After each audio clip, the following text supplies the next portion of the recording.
Hello student, आज हम लोग उसी टॉपिक को थोड़ा सा और आगे बढ़ाएंगे जो हम लोगों ने लास्ट लेक्चर में पढ़ा था।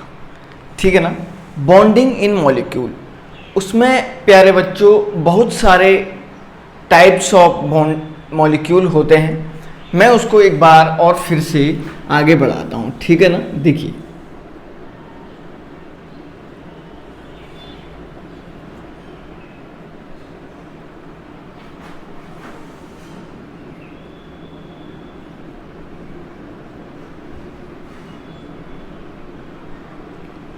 Bonding in molecule. ठीक, बॉन्डिंग इन मॉलिक्यूल का मीनिंग हो गया कि किसी भी मॉलिक्यूल में किस टाइप के बॉन्ड बनते हैं, ये सारी बातें आप लोगों को जाननी है। कुछ इम्पोर्टेंट एग्जाम्पल, और हम बोलते हैं कुछ जिन एग्जाम्पल का लेवल थोड़ा सा ज़्यादा है, उस टाइप की प्रॉब्लम को हम लोग एक बार और सॉल्व करते हैं। देखिए बेटा क्या होता है, कल मैंने आप लोगों को एक ऐसा कंपाउंड, जैसे कल कुछ कंपाउंड दिए होंगे, जैसे मैं आपको बताता हूँ PCl3। PCl3 एक ऐसे टाइप का कंपाउंड है, PCl3 एक ऐसे टाइप का कंपाउंड है जिसमें क्या होता है, देखिए मैंने आपको बताया था जब किसी भी मॉलिक्यूल में 3 से ज़्यादा एटम हो तो आपको ओनली सराउंडिंग एटम की ही वैलेंसी को कंप्लीट करना है। आपको ओनली सराउंडिंग एटम की ही वैलेंसी को कंप्लीट करना है, उससे ज़्यादा कुछ नहीं। ठीक, अब देखो बेटा क्या होगा। सपोज मैंने इस तरीके से फॉस्फोरस लिखा, P of the 15 1s2 2s2 2p6 3s2 3p3। आई बात समझ में? ये 3p3 और आप देख रहे हैं इसके जो वैलेंसी सेल में इलेक्ट्रॉन है ये इक्वल टू 0.5 है। कितने है बेटा? 0.5 इलेक्ट्रॉन है। तो ये फॉस्फोरस हो जाएगा तो 1 2 3 4 5। ओके, क्लोरीन का देख लेते हैं। क्लोरीन के वैलेंसी में मैंने कल भी बताया था 7 इलेक्ट्रॉन होते हैं। तो एक क्लोरीन इधर लगा दो, एक क्लोरीन इधर लगा दो और एक क्लोरीन इधर लगा दो। इनके बाहर से 7 इलेक्ट्रॉन को इस तरीके से शो करवा दीजिएगा। ठीक है ना, ऐसे शो करवाइए, ऐसा इसमें भी हो जाएगा। ठीक, और इसमें भी इस तरीके से शो करवाइए। देखो बेटा, अब एक क्लोरीन एटम को अपने ऑक्टेट को कंप्लीट करने के लिए, सिंगल इलेक्ट्रॉन की जरूरत है। ठीक है ना, एक इलेक्ट्रॉन की जरूरत है। तो ये क्लोरीन क्या करेगा, इस फॉस्फोरस से खींच लेगा एक इलेक्ट्रॉन। ये वाला क्लोरीन भी क्या करेगा, इस फॉस्फोरस से खींच लेगा।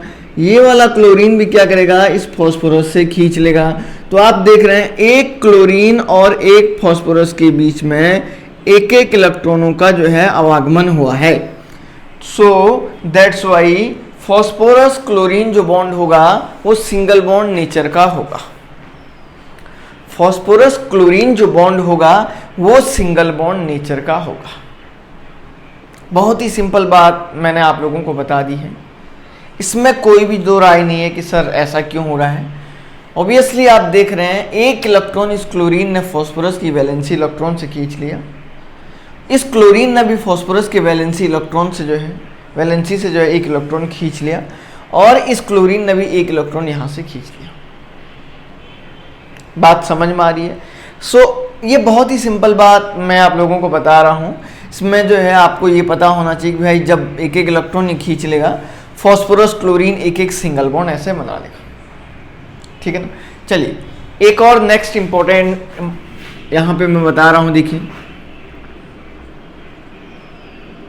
XeF2, ये Xe एक जिनोन एटम है। इसका नाम इनर्ट गैस के नाम से जानते हैं। मैं डायरेक्टली लिख देता हूं, इसके वैलेंसी में इलेक्ट्रॉन जो होते हैं वो 0.8 होते हैं। समझ रहे हैं ना? ये कैसे पता लगा, जब आप बाद में पीरियोडिक टेबल पढ़ोगे उस टाइम पे आपको एग्जैक्ट इसके बारे में पता लग जाएगा। अब क्या हुआ कि 9 of fluorine equal to 1s2 2s2 2p5। The valency electron इसके कितने हैं 7। अब आपको जाहिर सी बात है पता लग गया होगा। देखिए जीनोन 1 2 3 4 5 6 7 8 ऐसा कर दो, ठीक है ना, दिख रहा है सबको। 3 ऊपर है 3 नीचे हैं, 2 साइड में। एक फ्लोरीन इधर लगा दीजिएगा और एक फ्लोरीन, तो फ्लोरीन के पास ऑलरेडी 7 इलेक्ट्रॉन है ना, ऐसे कर दीजिएगा, कोई दिक्कत नहीं है, आपको समझ में आ जाना चाहिए बस। तो ये फ्लोरीन क्या करेगा, इससे एक खींच लेगा और ये भी इससे एक खींच लेगा।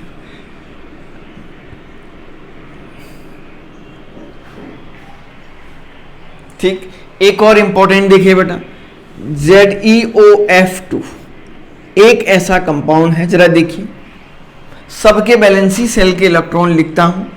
जीनोन के वैलेंसी में 8 होते हैं, ऑक्सीजन के वैलेंसी में 6 होते हैं और फ्लोरीन की वैलेंसी में 7 होते हैं। ये तीनों के वैलेंसी इलेक्ट्रॉन मैंने यहाँ पे ड्रॉ कर दी। तीनों एटम के वैलेंसी इलेक्ट्रॉन यहाँ पे ड्रॉ कर दिया। अब आपको ये समझना है कि कौन सा एटम सामने वाले से कितना लेगा, ये सबसे बड़ी इंपॉर्टेंट बात है।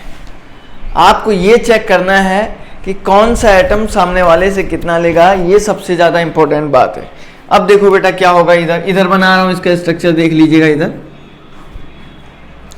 यहाँ पे एक काम करिए, जीनोन ऐसा बना दीजिएगा, जीनोन, और 1 2 3 4 5 6 7 8 ऐसा बनाया। फ्लोरीन ऐसे लगा दो, फ्लोरीन ऐसे लगा दो और ऑक्सीजन ऐसे लगा दो। दिख रहा होगा शायद, दिख रहा है।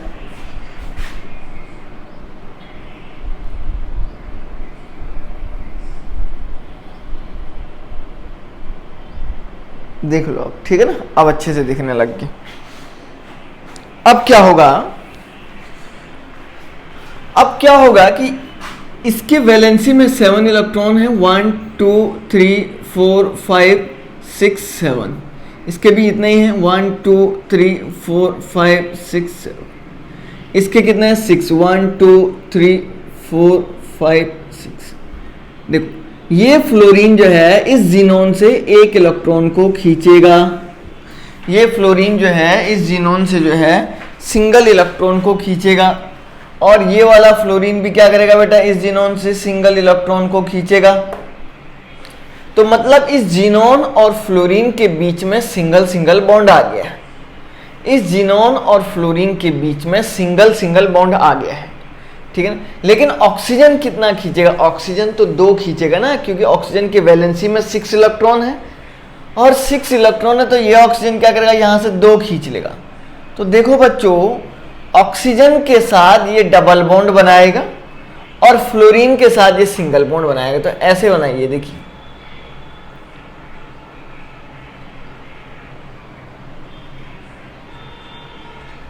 देख लो बेटा, ऐसा स्ट्रक्चर इसमें बन जाएगा। बहुत ही सिंपल, ये मैंने आप लोगों को बता दिया है, ठीक है ना। इस टाइप के स्ट्रक्चर को आप ध्यान से देख लीजिएगा, ठीक। चलिए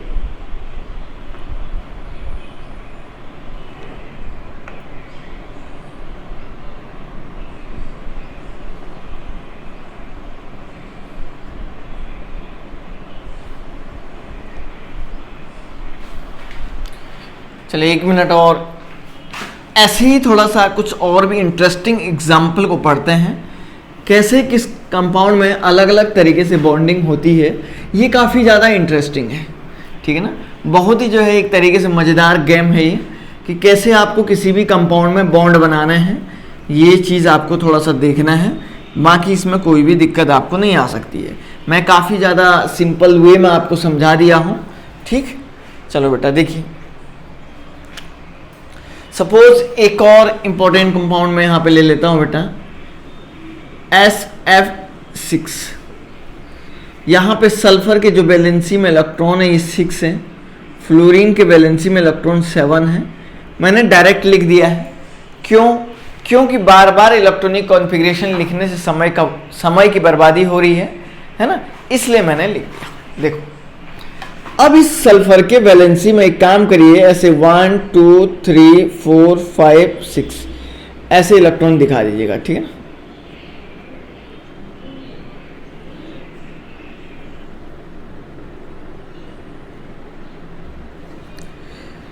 यहाँ पे इस फ्लोरीन को रखिए, एक फ्लोरीन इधर रखिए, एक फ्लोरीन इधर रखिए, एक फ्लोरीन यहाँ पे रखिए, एक इधर रखिए और एक इधर रखिए। तो देखिए इसमें 7 इलेक्ट्रॉन है, 1 2 3 4 5 6 7 इसमें हो जाएंगे, 1 2 3 4 5 6 7 इधर हो जाएंगे और इसमें भी 7 रख दीजिए, सब में 7 7 रख दीजिएगा, ठीक है ना। 3 4 5 6 7 हो जाएंगे, सब में ऐसे ही रखना है बेटा आपको। 1 2 3 4 5 6 7 इधर भी 1 2 3 4 5 6 7, ठीक है ना। अब देखो क्या होगा, अब इसमें क्या होगा कि एक पर्टिकुलर फ्लोरीन एटम जो है सिंगल इलेक्ट्रॉन को खींचेगा सामने वाले से, क्योंकि इसकी वैलेंसी में जो है कितने इलेक्ट्रॉन है, 7 इलेक्ट्रॉन है ऑलरेडी, तो एक ही इलेक्ट्रॉन को ये खींच पाएगा। तो ऐसे आप लोग जो है चाहें तो ऐसे दिखा सकते हैं और नहीं तो ऐसे बॉन्ड ऐसे लगा दीजिएगा, ये यहाँ से खींचेगा, ये इसको खींचेगा, ये इसको खींचेगा, ये इसको खींचेगा, ये इसको खींचेगा। चाहे तो ऐसे दिखा सकते हैं आप, कोई दिक्कत नहीं है। तो मैंने सल्फर इस तरीके से फ्लोरीन, सब में जो है आप फ्लोरीन फ्लोरीन ऐसे लगा दीजिएगा। बड़ा ही स्ट्रक्चर है थोड़ा सा, तब आपको जो है इस तरीके से दिख सकता है, लेकिन बहुत ही सिंपल स्ट्रक्चर ये, ठीक। चलिए नेक्स्ट एग्जांपल एक और देख लेते हैं। इसमें सपोज आपके पास एक H2SO4 का मॉलिक्यूल है, ये H2SO4 इसका नाम सल्फ्यूरिक एसिड है, काफ़ी ज़्यादा कॉन्सेंट्रेटेड होता है, ठीक है ना। यहाँ पे लिख रहा हूँ मैं,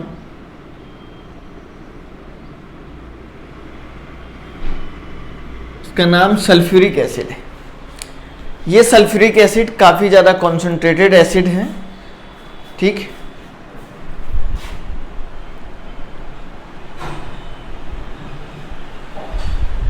ये सल्फ्यूरिक एसिड, ठीक है ना, H2SO4 का स्ट्रक्चर हम लोग बना रहे हैं। देखो बेटा,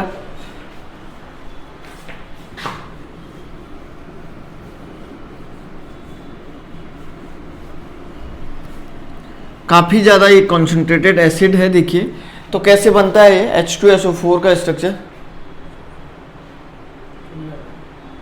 5 मिनट हो, ठीक।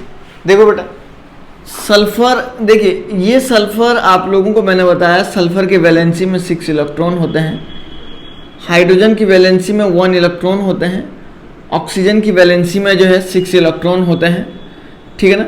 हाइड्रोजन ऑलवेज सिंगल इलेक्ट्रॉन को खींचने की टेंडेंसी रखेगा, हाइड्रोजन ऑलवेज सिंगल इलेक्ट्रॉन को खींचने की टेंडेंसी रखेगा। तो देखो बच्चों क्या होता है, सल्फर देखिए यूं बना दीजिएगा, 1 2 3 4 5 6, ऑक्सीजन ऐसे लगाइए, देखिए 6 इलेक्ट्रॉन ऑक्सीजन के बाहर दिखा दीजिएगा,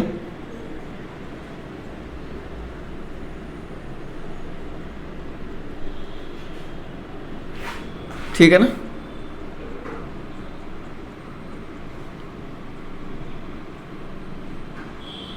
देखिए अब क्या होगा, हाइड्रोजन भी है, लेकिन अभी हाइड्रोजन मैं लगा नहीं रहा हूं, अभी आपको पता लग जाएगा कहां पे लगना है। एक ऑक्सीजन एटम को 2 इलेक्ट्रॉन की जरूरत है अपने वैलेंसी सेल इलेक्ट्रॉन को कंप्लीट करने के लिए। एक ऑक्सीजन एटम को 2 इलेक्ट्रॉन की जरूरत होती है। अब देखो बेटा, ये ऑक्सीजन यहां से क्या करेगा, 2 इलेक्ट्रॉन को ऐसे खींच लेगा, और ये वाला भी क्या करेगा बेटा, देखिए ऐसे बनाता हूं, ठीक है ना। थोड़ा सा बड़ा स्ट्रक्चर है तो थोड़ा इनको ऐसे राउंड में बनाने से कोई फायदा नहीं है। तो ये जो ऑक्सीजन है यहाँ से 2 इलेक्ट्रॉन यहाँ से खींच लेगा, और ये वाला ऑक्सीजन भी क्या करेगा बेटा, 2 इलेक्ट्रॉन ऐसे यहाँ से खींच लेगा, क्योंकि बैलेंसी को कंप्लीट करना है तो ऑक्सीजन को एटलीस्ट 2 इलेक्ट्रॉनों की जरूरत होगी। सल्फर के पास ओवरऑल 6 इलेक्ट्रॉन थे, 4 तो इसके चले गए हैं, कितने बचे, 2। सल्फर के पास 6 इलेक्ट्रॉन थे, 4 तो इसने जो है दे दिए हैं सामने वाले को। अब इसके पास ओनली 2 इलेक्ट्रॉन बचे हैं, और 2 इलेक्ट्रॉन बचे हैं और 2 ऑक्सीजन बचे हैं, और एक ऑक्सीजन को 2 इलेक्ट्रॉनों की जरूरत है। एक ऑक्सीजन को 2 इलेक्ट्रॉनों की जरूरत है। अब ये कैसे डिवाइड करेगा इलेक्ट्रॉन को, ये सबसे ज़्यादा इंपॉर्टेंट है। ये कैसे डिवाइड करेगा, कैसे सामने वाले को इलेक्ट्रॉनों को देगा, ये सबसे ज़्यादा इंपॉर्टेंट है। अब क्या होगा बेटा, इस ऑक्सीजन की अगर बात करते हैं तो इसको 1-2 इलेक्ट्रॉनों की ज़रूरत है, इसको भी 2 चाहिए, इसको भी 2 चाहिए। अब भाई अगर मान के चलो आप बोलते हो सर दोनों एक को दे दो, अगर दोनों एक को दे दोगे तो ये ऑक्सीजन तो गायब हो जाएगा, तो मतलब वो H2SO4 थोड़ा ना रहेगा, फिर तो H2SO3 हो जाएगा। हमें तो H2SO4 बनाना है। देखो क्या होगा, ये हाइड्रोजन क्या करेगा, एक इलेक्ट्रॉन तो यहां से लेगा, एक और इसको चाहिए, तो जो दूसरा इलेक्ट्रॉन है बच्चा ये इस हाइड्रोजन से ले लेगा। ये ऑक्सीजन एक इलेक्ट्रॉन तो यहां से लेगा और दूसरा इलेक्ट्रॉन इस हाइड्रोजन से लेगा, क्योंकि हमारे पास 2 क्या हैं, हाइड्रोजन है। और ये वाला भी क्या करेगा बेटा, एक इलेक्ट्रॉन तो यहां से ले लेगा और एक इलेक्ट्रॉन ये क्या करेगा, यहां से लेगा। समझ में आई बात क्या? तो अब आप देख रहे हैं सल्फर ऊपर वाले ऑक्सीजन के साथ तो डबल बॉन्ड में रहेगा, लेकिन सामने वाले ऑक्सीजन के साथ इकाई में रहेगा, सिंगल बॉन्ड में रहेगा। This is a very very important. I hope आपको लोगों को ये पसंद आया होगा। इसको देखिएगा, जो भी डाउट होता है तो आप अपने सर को भेज दीजिएगा, ठीक है ना। जो भी डाउट अगर आपको आता है आप अपने सर को भेज दीजिएगा, जो भी डाउट है, ठीक है ना, वो मुझे आपको बता देंगे और मैं आपके डाउट को कंप्लीट कर दूंगा। अभी आपको छोटे छोटे वीडियोस इसलिए बनाया जा रहा है, अभी स्टार्टिंग है आप लोगों का, समझ रहे हैं ना। अगर अभी से आपको बड़े बड़े वीडियो बना देंगे तो फिर वो आपके इंटरेस्ट को कंप्लीट, मतलब पूरा जो है इंटरेस्ट क्या हो जाएगा, गायब हो जाएगा, है ना। तो छोटे छोटे वीडियो इसीलिए बना रहे हैं कि आप शुरुआत दिनों में जो है छोटे छोटे उसमें देखें, पार्ट्स में देखें, आपको कोई भी प्रॉब्लम नहीं आएगा, ठीक है ना। फिलहाल के लिए thank you very much. Okay.